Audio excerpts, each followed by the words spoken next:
बच्चों आज हम लोग पारा मेडिकल के लिए और आईटीआई एंट्रेंस एग्जामिनेशन के लिए साइंस से 30 प्रश्न करने वाले हैं। 30 प्रश्न में 10 फिजिक्स का है, 10 केमिस्ट्री का है और 10 बायोलॉजी का है। और 30 प्रश्न जो है बेटा, यह जो है प्रीवियस ईयर का क्वेश्चन है। और फिजिक्स केमिस्ट्री जो है पीई का स्टूडेंट भी देख सकते हैं। तो आइए बेटा क्वेश्चन नंबर 1 पर विचार करते हैं। बंद स्थान से बाहर के वस्तुओं के अवलोकन हेतु यंत्र प्रयुक्त होता है। मान लो कि जगह बंद है और बंद में आप यहाँ पर ऐसे बैठे हुए हैं, ठीक है, ऐसे, ठीक है बेटा। तो यहाँ से आपको किसी ऑब्जेक्ट को यहाँ पर के ऑब्जेक्ट को या यहाँ पर आपको किसी ऑब्जेक्ट को देखना है, तब तो आप बंद है, आप देख नहीं पाएंगे। तब जो है से आप इस प्रकार से पेरिस्कोप इंस्ट्रूमेंट का प्रयोग करिएगा। पेरिस्कोप का बेटा हिंदी होता है परिदर्शी। पेरिस्कोप का हिंदी क्या होता है बेटा? परिदर्शी। परिदर्शी एक इंस्ट्रूमेंट जो है इस प्रकार से होता है, इसको समझिएगा। प्रत्येक इसका इस प्रकार से प्रत्येक मोड़ पर समतल दर्पण प्लेन मिरर लगा होता है। और जानकर आश्चर्य होगा कि या जानना होगा आप लोग को कि यह जो मिरर होता है 45 डिग्री के एंगल पर लगा होता है, ठीक है बेटा। तो हम लोग बाहर के ऑब्जेक्ट को देखने के लिए किसका प्रयोग करते हैं? पेरिस्कोप का। यहाँ से लाइट यहाँ एंट्री मारती है, यहाँ से रिफ्लेक्ट होके यहाँ से फिर हमारे आंखों तक पहुँच जाती है। क्लियर हो गया? अब आते हैं क्वेश्चन नंबर 2 की ओर। एक कण किसी एक माध्यम में 2.5 सेकंड में, मतलब बेटा टाइम जो है इसका 2.5 सेकंड हो गया है ना। और कंपन कितना है? साइकिलिंग पूरा कितना करता है? 20 कंपन पूरा करता है बेटा। तो प्रश्न आ रहा है कि फ्रीक्वेंसी क्या होगा? तो फ्रीक्वेंसी का फॉर्मूला एक होता है 1/t और दूसरा फॉर्मूला होता है बेटा नंबर ऑफ साइकिल्स बटा टाइम होता है। तो यहाँ तो आवर्तकाल दिया हुआ है नहीं, आवर्तकाल का मतलब 1 राउंड का टाइम। तो यहाँ लगा दीजिए नंबर ऑफ साइकिल्स, तो 20 बटा कितना हो जाएगा? 2.5। तो बेटा 8 मरतबे कट जाएगा, दैट मीन्स आंसर कितना हो जाएगा? 8 आंसर हो जाएगा। क्वेश्चन नंबर 3 देखिएगा। रेक्टिफायर निम्न में किसके परिवर्तन के लिए काम करता है? बेटा रेक्टिफायर का नाम नोट कर लो बेटा। रेक्टिफायर का कई नाम से पुकारते हैं। पहला, इसका एक नाम जो है दिष्टकारी भी नाम इसका है। दिष्टकारी मतलब दिष्ट धारा में बदलने वाला। दूसरा इसका नाम लिखो बेटा रिजुकारी। रिजुकारी मतलब स्ट्रेट लाइन बदलने वाला। देखो एसी का ग्राफ जो है बेटा इस प्रकार से कर्व में होता है और डीसी का ग्राफ एक स्ट्रेट लाइन होता है। दैट मीन्स रिजु रेखा के रूप में होता है, इसलिए नाम पड़ गया रिजुकारी। इसका एक और नाम बेटा डायोड। क्या नाम है बेटा? Diode bulb. डायोड बल्ब भी इसका नाम है। तो दिष्टकारी हो गया, रिजुकारी हो गया, रेक्टिफायर हो गया, डायोड बल्ब हो गया। और एक नाम और चाहे तो आप इसका दे सकते हैं पीएन जंक्शन। क्या नाम देंगे बेटा? PN junction. पीएन जंक्शन भी ये है। तो यह इसका काम है एसी से डीसी करना, एसी से डीसी करना। तो रेक्टिफायर एग्जाम में आ जाए, दिष्टकारी आ जाए, रिजुकारी आ जाए, डायोड बल्ब आ जाए, पीएन जंक्शन आ जाए, तो किसी भी स्थिति पर पॉइंट पर आपका आंसर क्या देना होगा? एसी से डीसी। एसी से डीसी। क्वेश्चन नंबर 3 देखिएगा। इलेक्ट्रॉन वोल्ट इकाई है, पिछले क्लास में जिक्र किए थे। इलेक्ट्रॉन वोल्ट मतलब ईवी। ईवी जो है बेटा यह किसका मात्रक है? एनर्जी का मात्रक है। किसका मात्रक है? एनर्जी का, जिसको हिंदी में क्या कहेंगे? ऊर्जा कहेंगे, यानी 4 का सी आंसर। 5, सूरज की ऊर्जा निम्नलिखित में कारण है। सूरज की ऊर्जा निम्नलिखित के कारण है। कहने का मतलब जो है बेटा सूर्य से जो ऊर्जा प्राप्त होती है वो किस कारण से? नाभिकीय विखंडन के कारण है कि नाभिकीय संलयन कारण? जितना भी तरह का स्टार है, या देखिए बेटा किसी भी स्टार में वहाँ अभिक्रिया क्या हो रही है? नाभिकीय संलयन अभिक्रिया हो रही है। नाभिकीय संलयन अभिक्रिया, जितना भी तरह का स्टार है सब में नाभिकीय संलयन अभिक्रिया होती है। और जिसके पश्चात जो है स्टार से प्रकाश और ऊर्जा प्राप्त होता है। प्रकाश और ऊर्जा, हालांकि प्रकाश भी ऊर्जा है, दैट मीन्स ऊर्जा की जगह पे यहाँ पर ऊष्मा भी लिख सकते हो, हम लोग को प्राप्त होती है। और जानते हो डायरेक्शन क्या होता है? H2 plus H2 equal to helium. नाभिकीय संलयन में होता क्या है कि छोटे नाभिक, नोट कर ला बेटा, एग्जाम के लिए इंपॉर्टेंट है, छोटे नाभिक जो है बदलते हैं बड़े नाभिक में। नाभिकीय संलयन में क्या होता है बेटा, छोटे नाभिक बदलते हैं बड़े नाभिक में, नोट कर लीजिएगा। और जैसे एग्जाम्पल देखा जाए तो हाइड्रोजन हाइड्रोजन मिल कर करके हीलियम गैस का निर्माण करता है। क्लियर हो गया। पता है बेटा, किसी भी स्टार में मुख्य स्रोत जो ईंधन का होता है वो क्या होता है, हाइड्रोजन। और विश्व में सबसे अधिक मात्रा में पाए जाने वाला पदार्थ कौन है बेटा, हाइड्रोजन। नोट कर लेना, विश्व में सबसे अधिक प्राप्त होने वाले, विश्व में सबसे अधिक मात्रा में पाए जाने वाला पदार्थ या तत्व कौन है, हाइड्रोजन। सबसे हल्का तत्व कौन है बेटा, हाइड्रोजन। नोट करो, सबसे हल्का तत्व नाइट्रोजन, सबसे हल्का गैस नाइट्रोजन, सबसे हल्का गैस सबसे हल्का गैस हाइड्रोजन। विश्व में सबसे अधिक मात्रा में पाए जाने वाला गैस या एलिमेंट या तत्व हाइड्रोजन। क्लियर हो गया। एक बार फिर से मिला लो बेटा, विश्व में सबसे अधिक मात्रा में पाई जाने वाली तत्व हाइड्रोजन, विश्व में सर्वाधिक मात्रा में पाई जाने वाली गैस हाइड्रोजन। क्लियर हो गया बेटा। चलो और देखो, आवारा तत्व के नाम से जानने वाला गैस हाइड्रोजन, सबसे हल्का तत्व हाइड्रोजन। समझ गया। ये सिर्फ पृथ्वी की बात नहीं कर रहे, पूरे ब्रह्मांड की बात कर रहे हैं, पूरे विश्व की बात कर रहे हैं। चलिए अब स्टार में आइएगा। पूरे ब्रह्मांड में अगर स्टार की संख्या की बात करें तो पूरे ब्रह्मांड में स्टार की संख्या एक अनुमानित आंसर होगा 10 का पावर 22 स्टार। क्लियर हो गया। स्टार से जो हम लोग को ऊर्जा उष्मा प्रकाश प्राप्त हो रही है उसके पीछे कारण क्या है बेटा, नाभिकीय संलयन अभिक्रिया। नाभिकीय संलयन अभिक्रिया होने के लिए कम से कम 10 का पावर 7 डिग्री सेल्सियस टेम्परेचर होना चाहिए। 10 का पावर 7 डिग्री सेल्सियस टेम्परेचर होना चाहिए। और नाभिकीय संलयन में क्या होता है कि छोटे छोटे नाभिक जो है ना बड़े नाभिक का निर्माण करते हैं। छोटे छोटे नाभिक मिल मिल करके बड़े नाभिक का निर्माण करते हैं। जैसे कि हाइड्रोजन हाइड्रोजन मिलकर किसका निर्माण करेगा, हीलियम का निर्माण करेगा। क्लियर हो गया बेटा। चलिए चलते हैं क्वेश्चन नंबर 6 में। प्रकाश का वेग, प्रकाश का वेग हो रहा है कि ऑप्शन मिलाना है कि माध्यम के साथ परिवर्तित होता है, माध्यम के साथ परिवर्तित नहीं होता है, आवृत्ति पर निर्भर करता है। बेटा याद रखना, एक पॉइंट तो आप लोग को एकदम हर हाल में याद रखना होगा, प्रकाश हो या कोई भी तरंग, प्रकाश हो या कोई भी तरंग, प्रकाश हो या कोई भी तरंग, जब बेटा एक माध्यम से, जैसे मान लो मीडियम है, जब एक माध्यम से दूसरे माध्यम में जाती है तो इसकी जो आवृत्ति है, जो फ्रीक्वेंसी है, ये नो चेंज होता है। क्या होता है बेटा, नो चेंज होता है। इसकी आवृत्ति क्या होती है बेटा, नो चेंज होती है। आवृत्ति कभी नहीं बदलता है। जब माध्यम बदलेगा तो स्पीड बदलेगा, स्पीड बदल जाएगा, लेकिन आवृत्ति चेंज नहीं होगा, सिर्फ वेवलेंथ चेंज होता है और स्पीड चेंज होता है। और सभी माध्यम में प्रकाश की चाल अलग अलग होती है। जैसा कि आप निर्वात पढ़े होंगे कि निर्वात में, निर्वात का मतलब क्या, वैक्यूम, वैक्यूम में प्रकाश का चाल 3 गुने 10 का पावर 8 मीटर पर सेकेंड, और यानी कह सकते हो 3 लाख किलोमीटर पर सेकेंड। अगर हम बात करें बेटा वाटर की बात करें तो वाटर में पानी का वाटर में प्रकाश का स्पीड होता है कितना, 2.25 गुने 10 का पावर 8 मीटर पर सेकेंड।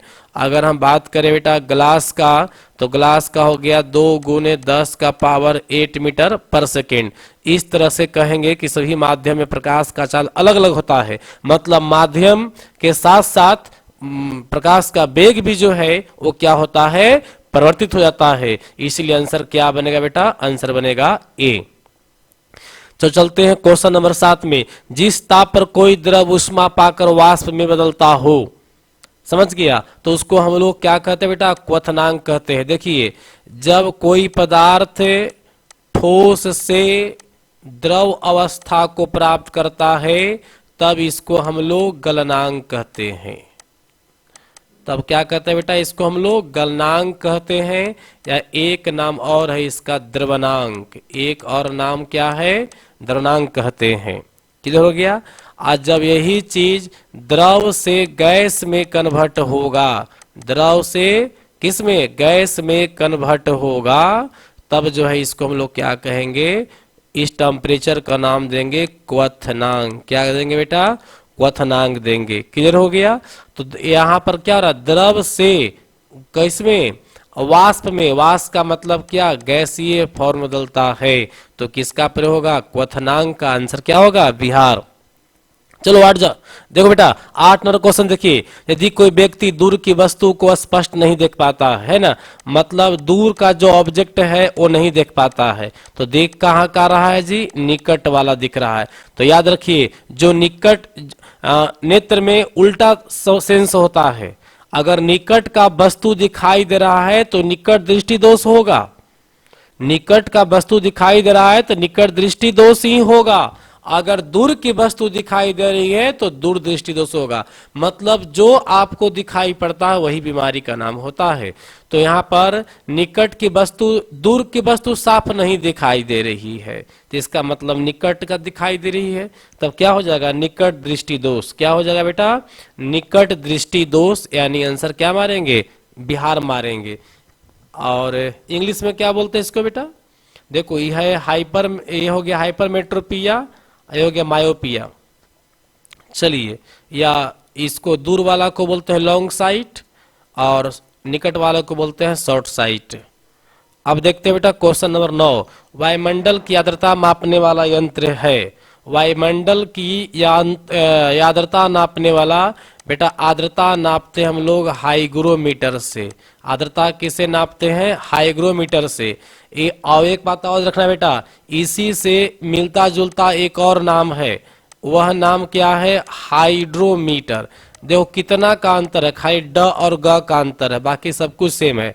जैसे कहा हाइड्रोमीटर, तब जो है से क्या नापेगा, यह नापेगा आपेक्षिक डेंसिटी, रिलेटिव डेंसिटी, आपेक्षिक घनत्व नापेगा। क्लियर हो गया बेटा। चलिए, तो इस प्रकार से आंसर क्या मारेंगे, आर्द्रता नापने के लिए किसका प्रयोग करेंगे, हाइग्रोमीटर।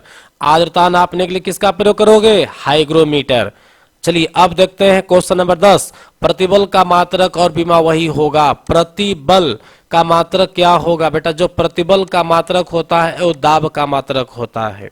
प्रतिबल का जो मात्रक होता है दाब का मात्रक होता है। देखो अंतर क्या है कि दाब का डिफिनेशन हम लोग देते हैं कि प्रति मीटर, प्रति वर्ग मीटर क्षेत्र पर लगने वाले फोर्स को हम लोग दाब कहते हैं, मतलब न्यूटन पर मीटर स्क्वायर। 1 मीटर स्क्वायर पर जो फोर्स लगता है, न्यूटन लगता है, इसी को लोग दाब कहते हैं।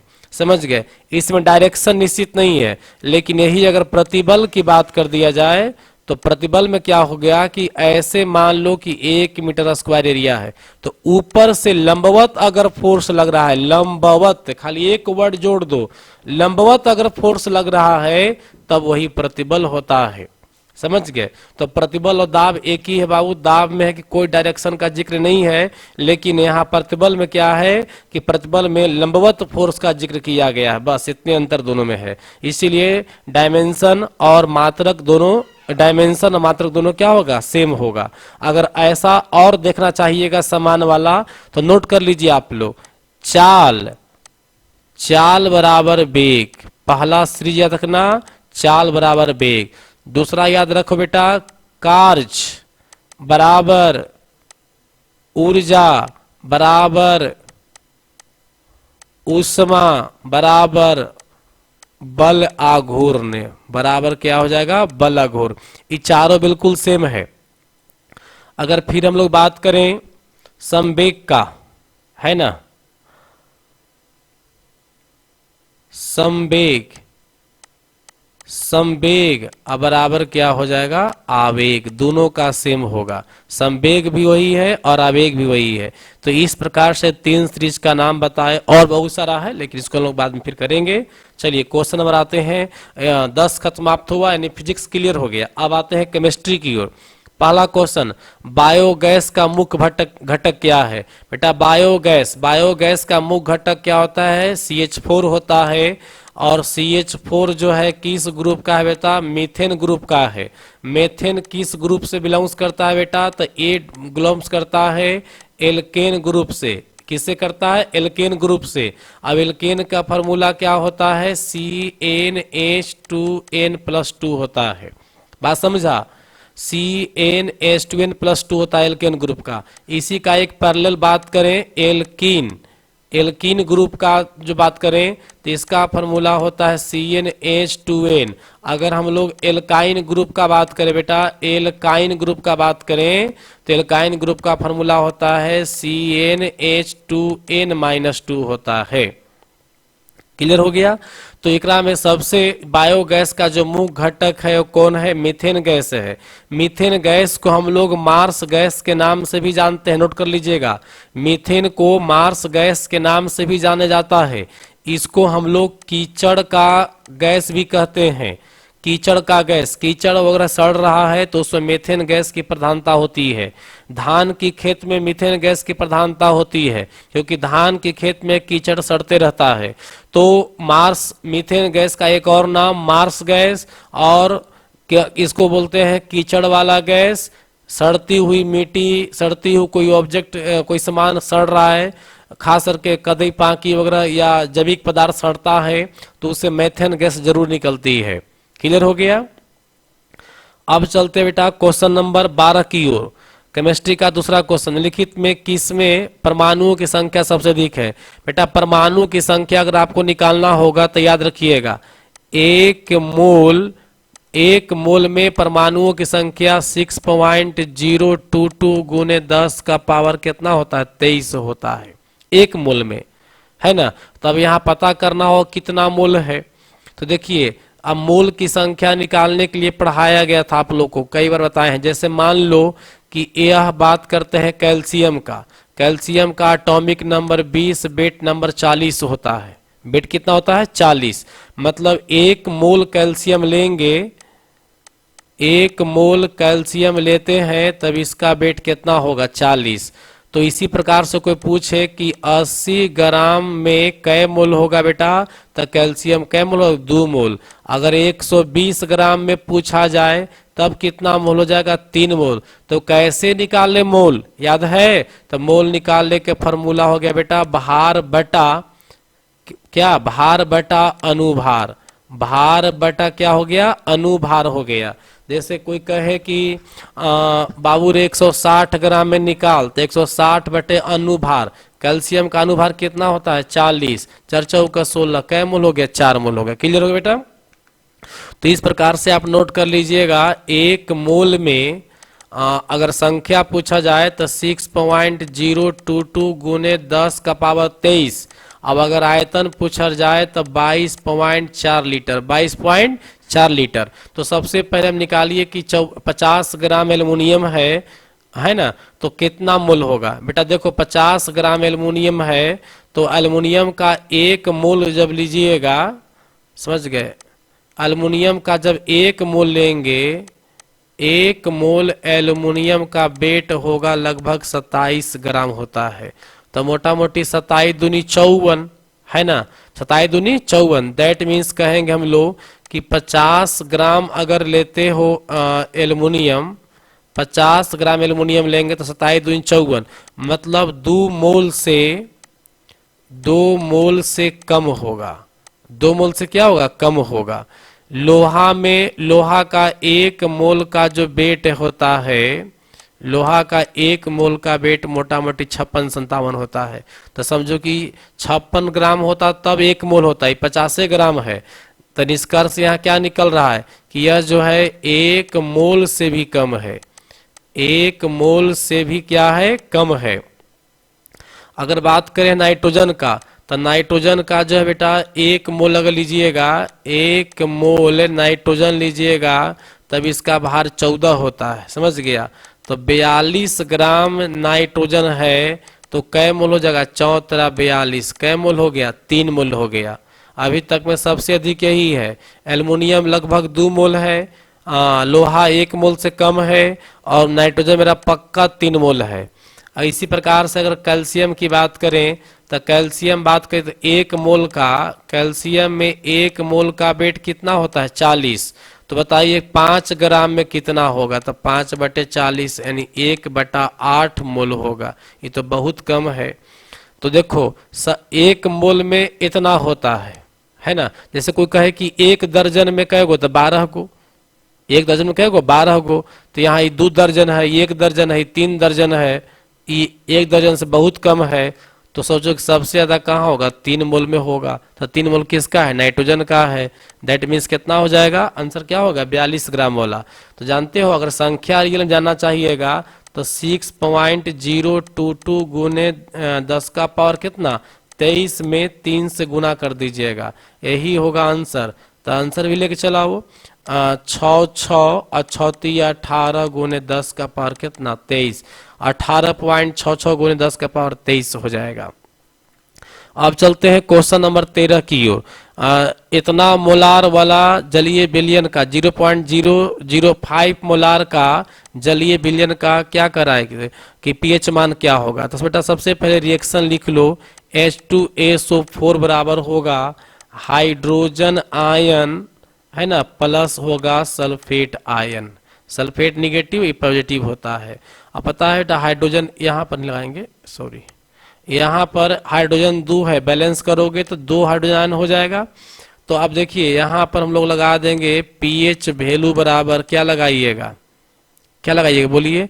तो यहाँ पर लगा देना है आपको 2 गुने हाइड्रोजन। तो 2 गुने हाइड्रोजन कितना बेटा 0.005 है। दैट मीन्स गुना करोगे तो ये हो जाएगा 0.01 हो जाएगा, 5×10 होगा ना।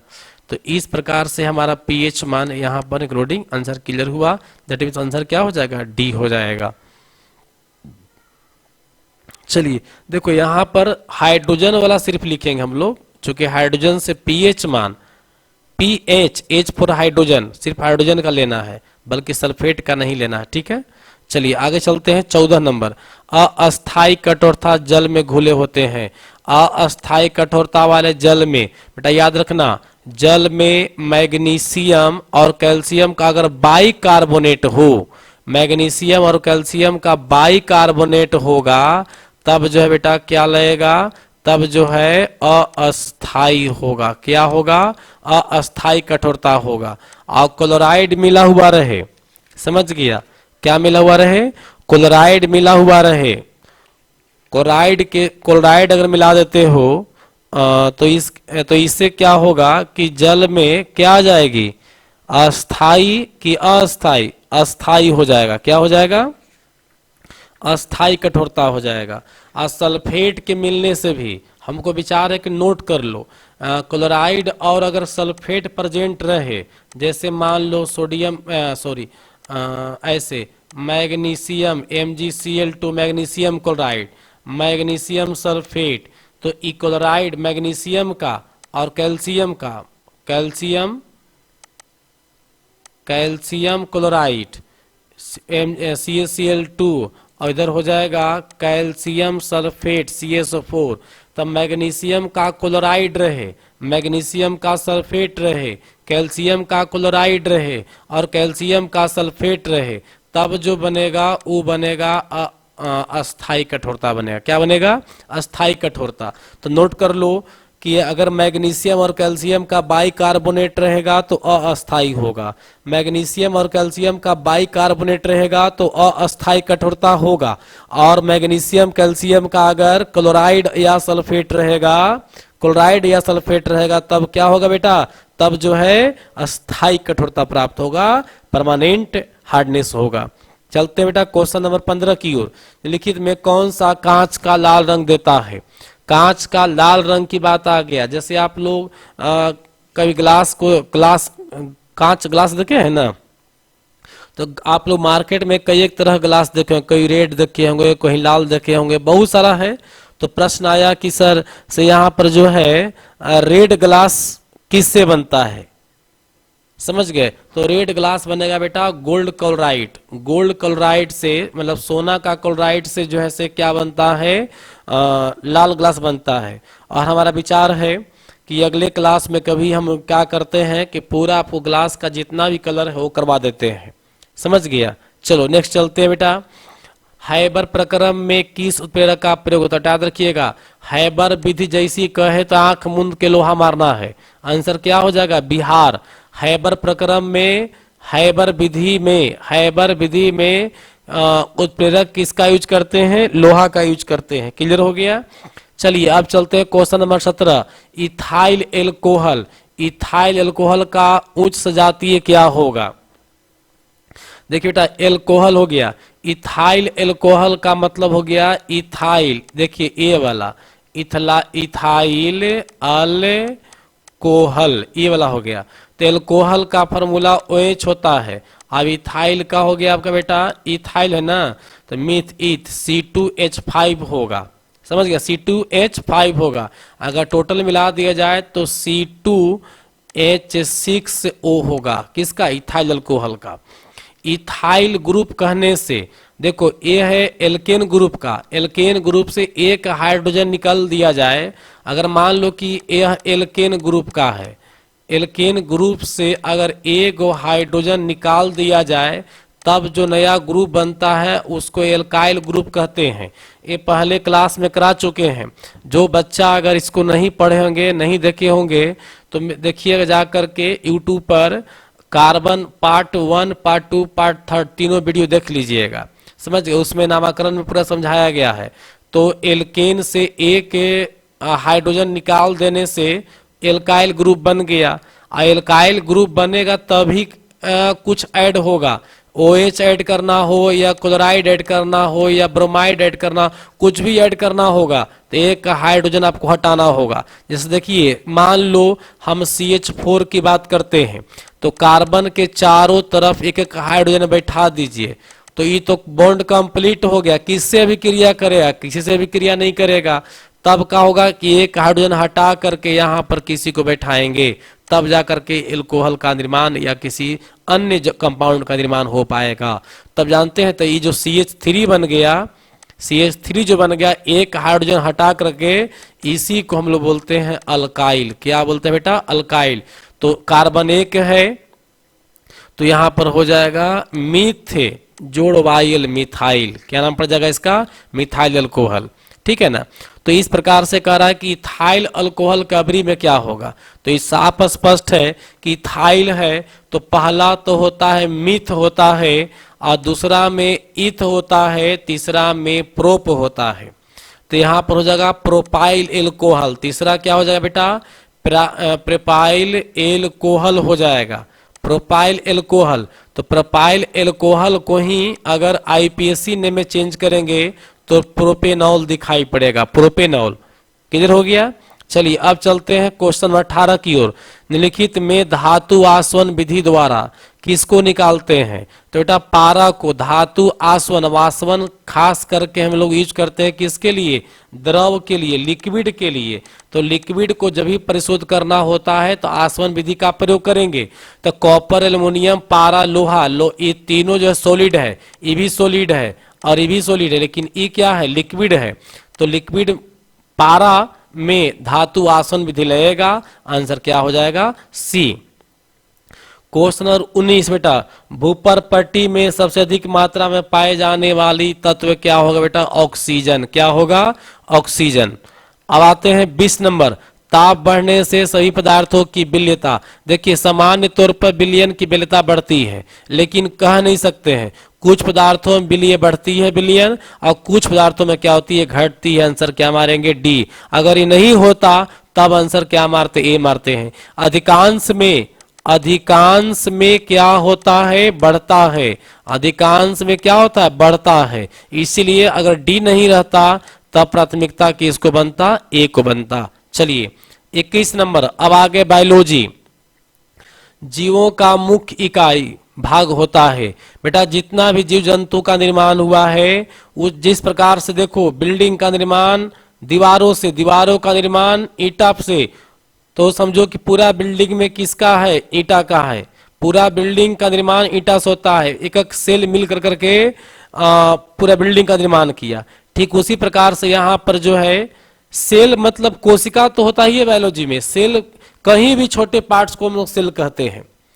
कहीं भी छोटे पार्ट्स को सेल कहते हैं। आप जेल की बात करिए, जेल में सामूहिक रूप से अगर कैदी लोग रह रहा है तो उसको सेल नहीं, सिर्फ जेल कहते हैं। लेकिन जब पार्टिकुलर एक कैदी के लिए एक रूम का व्यवस्था हो गया तो उसका उस सेल हो गया, सेल हो गया। समझ गए? सेल जो है से सामान्य से कठोर सजा है। सेल में आपको किसी से मिलने का इजाजत नहीं दिया जाता है, सिर्फ आप एक रूम में बंद रहिएगा दिन रात। तो हमारे बॉडी का सबसे छोटा इकाई क्या होता है? कोशिका होता है। बोल सकते हैं cell is the structural and functional unit of my body.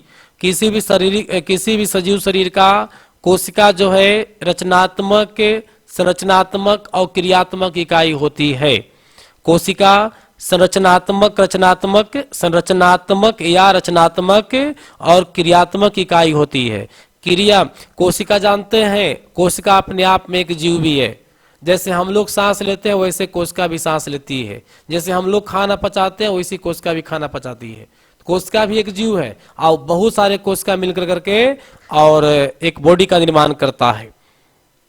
चलिए, और कोशिका से बड़ा होता है ऊतक, ऊतक से बड़ा अंग, अंग से बड़ा होता है अंग तंत्र, अंग तंत्र जैसे श्वसन तंत्र, पाचन तंत्र, परिवहन तंत्र, ऐसे करके। और उससे बड़ा क्या हो गया? शरीर हो गया। 22 में देखिए, कोशिका का अध्ययन करना किस विज्ञान का अंतर संबंध है? कोशिका का अध्ययन, study of cell, study of cell बेटा हो गया साइटोलॉजी। साइटोलॉजी में हम लोग कोशिका का अध्ययन करते हैं और सार्कोलॉजी में हम लोग पेशी का अध्ययन करते हैं। मांसपेशी समझते हैं? मांसपेशी जो होता है हम लोग का बॉडी में, नहीं मांसपेशी है जो ताकत प्रदान करता है, इसी को सार्कोलॉजी में स्टडी करते हैं। माइक्रोबायोलॉजी, माइक्रोबायोलॉजी में हम लोग सूक्ष्म जीव का अध्ययन करते हैं। किसका? सूक्ष्म जीव, जैसे वो बैक्टीरिया हो गया, वायरस हो गया, वगैरह का करते हैं अध्ययन। टॉक्सिकोलॉजी, इससे बेटा हम लोग जीव शरीर पर विषैले पदार्थ का, विष ई स होगा, सॉरी ये वाला स होगा, विषैले पदार्थ का जो इफेक्ट्स है उसको अध्ययन करते हैं टॉक्सिकोलॉजी में। तो क्वेश्चन 22 में आंसर क्या होगा? Cytology, the study of cell, cytology.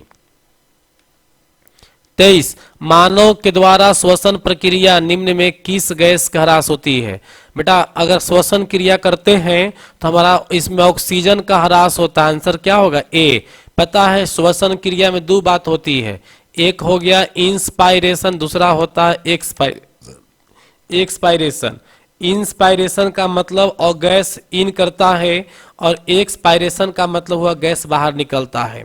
तो जो गैस हम लोग इंस करते हैं इंस्पायरेशन में, उसमें नाइट्रोजन गैस होता है बेटा 78%, चूंकि वायुमंडल से खींच रहे हैं हम लोग, और ऑक्सीजन होता है बेटा 21%। अप्रोक्सीमेटली लिख रहे हैं राउंड फिगर में, ऐसे 20 पॉइंट कुछ होता है।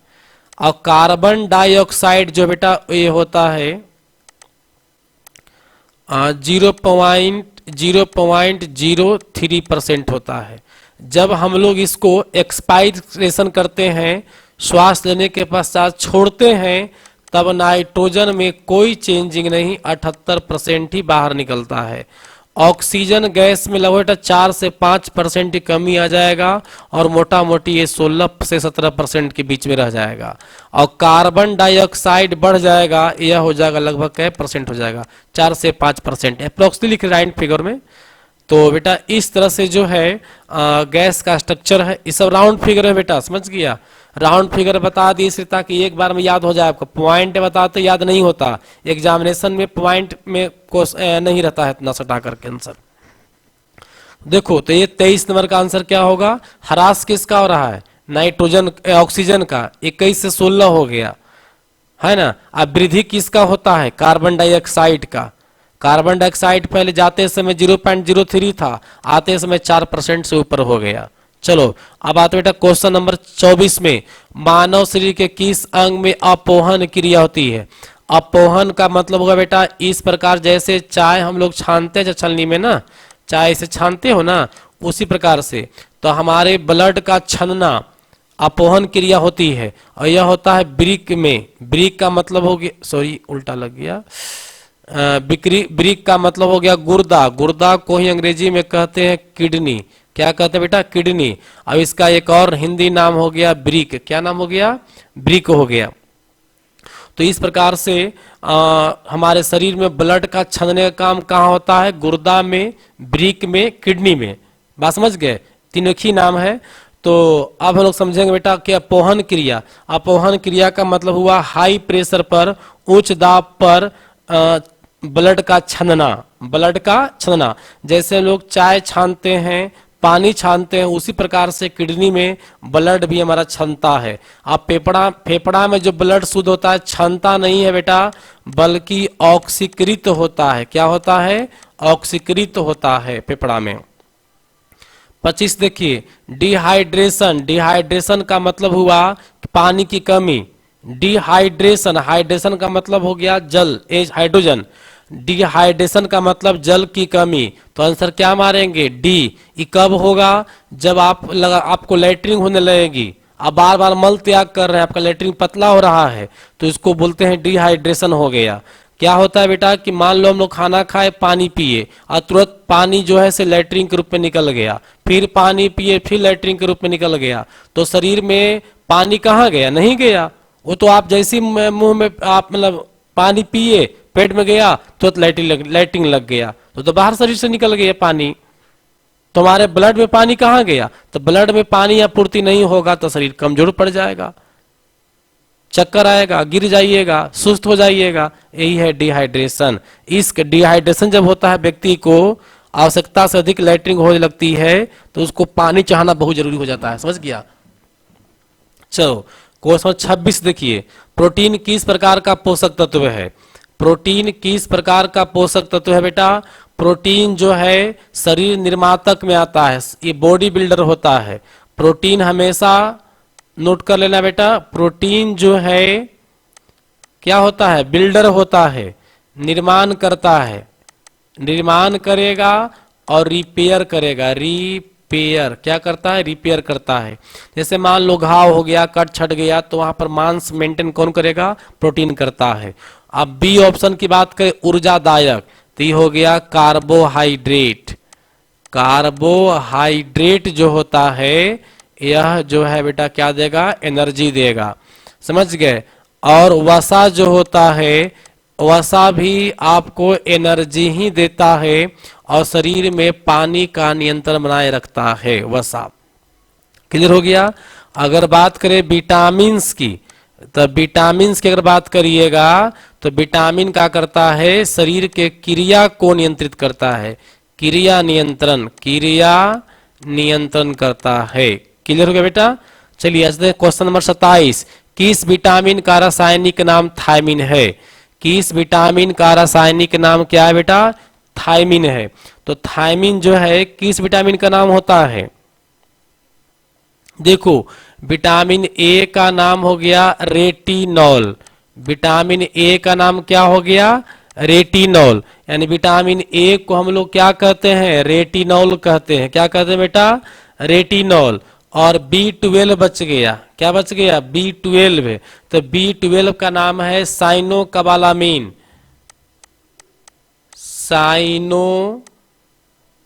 साइनोकोबालामीन यानी साइनोकोबालामीन बोलते हैं इसको हम लोग। क्लियर हो गया? अब विटामिन डी का नाम है कैल्सीफेरॉल। कैल्सीफेरॉल क्या नाम है? कैल्सीफेरॉल। और डी में तब यहां थायमिन आ गया, तो थायमिन क्या मारेंगे? डी। इनमें से कोई नहीं बेटा। तो प्रश्न, हाँ, तो देखो आंसर डी मार देंगे, लेकिन ये जानना होगा ना कि थायमिन किसका है। तो थायमिन नाम है किसका? विटामिन B1 का। किसका नाम बेटा? B1 का। चलिए अब देखते हैं क्वेश्चन नंबर 28, रक्त का अध्ययन करना क्या कहलाता है? रक्त का अध्ययन करना कहलाएगा बेटा हिमेटोलॉजी। रक्त का अध्ययन करना क्या कहलाता है? हिमेटोलॉजी। और कार्डियोलॉजी में करते हैं किसका अध्ययन? हृदय का। किसका अध्ययन करते हैं? हृदय का। फाइकोलॉजी में किसका अध्ययन करते हैं बेटा? कवक का। और साइटोलॉजी में किसका अध्ययन करते हैं? कोशिका का। नोट कर लेना, साइटोलॉजी में कोशिका, फाइकोलॉजी में कवक, कार्डियोलॉजी में हृदय और हिमेटोलॉजी में रक्त का। आइए क्वेश्चन नंबर 29, स्वस्थ शरीर का सिस्टोलिक प्रेशर कितना होता है? बेटा सिस्टोलिक प्रेशर होता है 120। कितना होता है? 120। और डायस्टोलिक प्रेशर होता है 80 mmHg। क्लियर हो गया। और स्वस्थ शरीर का अगर कहें तो ये दोनों हो सकता है 120/80 कहिए। चलिए अब आते हैं क्वेश्चन नंबर 30 और आज का लास्ट क्वेश्चन है, कोशिका में उसके किस अंग को पावर ऑफ हाउस कहा जाता है? बेटा देखो पावर ऑफ हाउस या पावर हाउस या ऊर्जा गृह या किचन हाउस, बहुत सा नामों जानते हैं इसको माइटोकॉन्ड्रिया कहते हैं। किसको कहते हैं? माइटोकॉन्ड्रिया को। तो माइटोकॉन्ड्रिया में क्या होता है बेटा? माइटोकॉन्ड्रिया में ऑक्सीकरण की क्रिया होती है। क्या होता है? ऑक्सीकरण क्रिया होती है। और वहीं ऑक्सीकरण क्रिया से हम लोग को क्या प्राप्त होता है? ऊर्जा प्राप्त होता है। इसलिए इसको power house, energy house, kitchen house कई एक नामों से जानते हैं। क्लियर हो गया। और राइबोसोम को कहते हैं प्रोटीन का घर, प्रोटीन हाउस, प्रोटीन का घर कहिए या फैक्ट्री कहिए, प्रोटीन का फैक्ट्री है ना। लाइसोसोम को कहेंगे बेटा आत्महत्या की थैली। लाइसोसोम क्या कहते हैं? आत्महत्या की थैली। बेटा इसमें क्या होता है ना कि HCl एसिड होता है। जब कोशिका बुढ़ा जाता है, निष्क्रिय हो जाता है, तो HCl का थैली फट कर करके और उस सेल को डेड कर देता है, सेल को मार देता है। इस मतलब अपना जब निकम्मा हो गया तो खुद अपने आप मर जाता है। इस थैली को, लाइसोसोम थैली को फोड़ कर करके, इसे नाम पड़ गया आत्महत्या की थैली। और लवक तो क्लियर है, ये लवक जानते हैं? लवक को अंग्रेजी में कहते हैं प्लास्टिड। क्या कहते हैं बेटा? प्लास्टिड कहते हैं। अब प्लास्टिड 3 प्रकार के होता है। कै प्रकार के होता है प्लास्टिड? 3 प्रकार के। देखिए पहला होता है क्लोरोप्लास्ट। अगला हो गया बेटा क्रोमोप्लास्ट। और तीसरा हो गया बेटा ल्यूकोप्लास्ट। 3 गो होता है। क्लोरोप्लास्ट जो है बेटा ये हरा भरा जगह मिलेगा, जहां हरा है पत्ती वगैरह में। और क्रोमोप्लास्ट रंगीन भाग में मिलेगा। कहाँ मिलेगा? रंगीन भाग में। और ल्यूकोप्लास्ट कहाँ मिलता है? जड़ में, जहां कोई रंग नहीं होता है। इसी के साथ बेटा आज का 30 प्रश्न समाप्त हुआ। फिर मिलेंगे हम लोग कल अगली क्लास में।